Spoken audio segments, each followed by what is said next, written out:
l'hydroélectricité est maintenant une des énergies renouvelables que l'on doit promouvoir.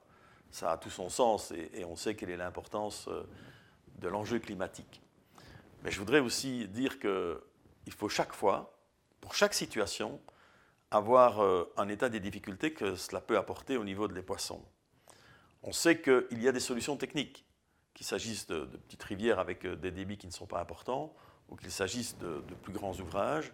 On a maintenant techniquement des possibilités, soit des grilles, soit encore des échelles à poissons quand c'est nécessaire. On sait que la Wallonie a déjà beaucoup investi par rapport à cela et on va évidemment encore devoir le faire.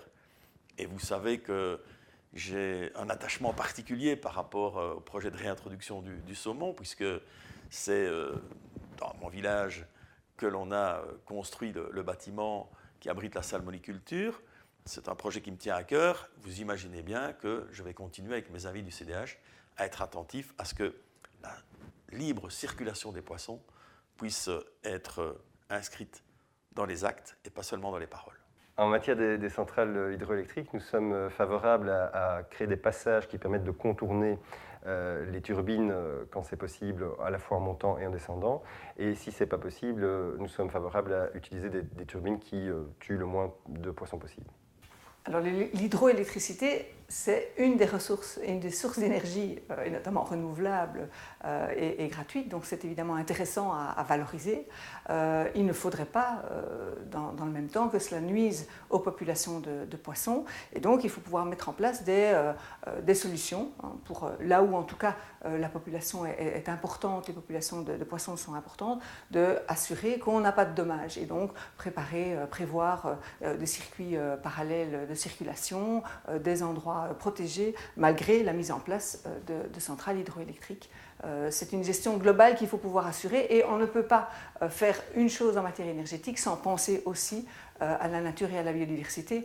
Vous savez qu'Ecolo a ça dans ses cœurs d'objectifs et de programmes et il faut pouvoir tenir les deux en compte de manière cohérente.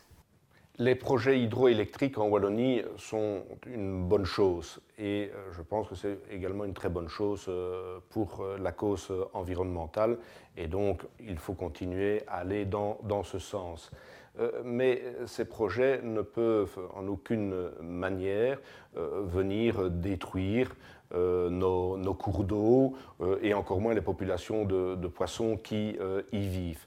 Donc évidemment, OK pour intensifier l'hydroélectricité en Wallonie, mais tout ceci doit évidemment s'accompagner de structures d'équipement pour les populations de poissons, pour remonter ou pour redescendre le fleuve, pour les protéger des turbines.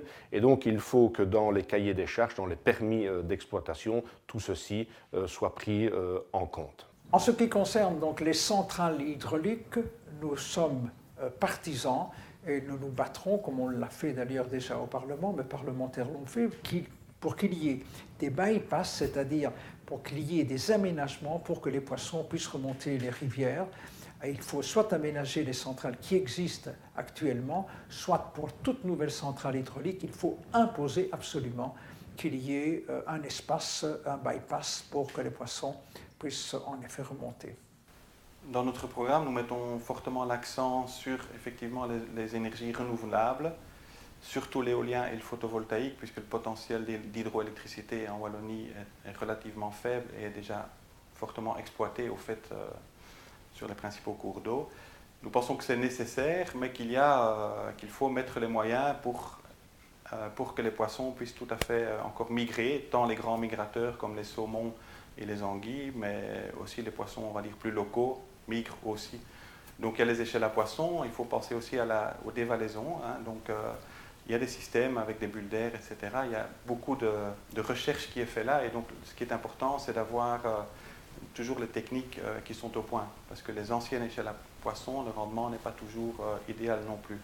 Donc nous pensons que oui, il faut investir dans l'hydroélectricité, mais il faut prendre toutes les mesures pour que les poissons puissent, pour que les dégâts à la faune piscicole soient le plus limités possible, et nous pensons que c'est possible effectivement si on y met les moyens et si on fait suffisamment de recherche pour ça.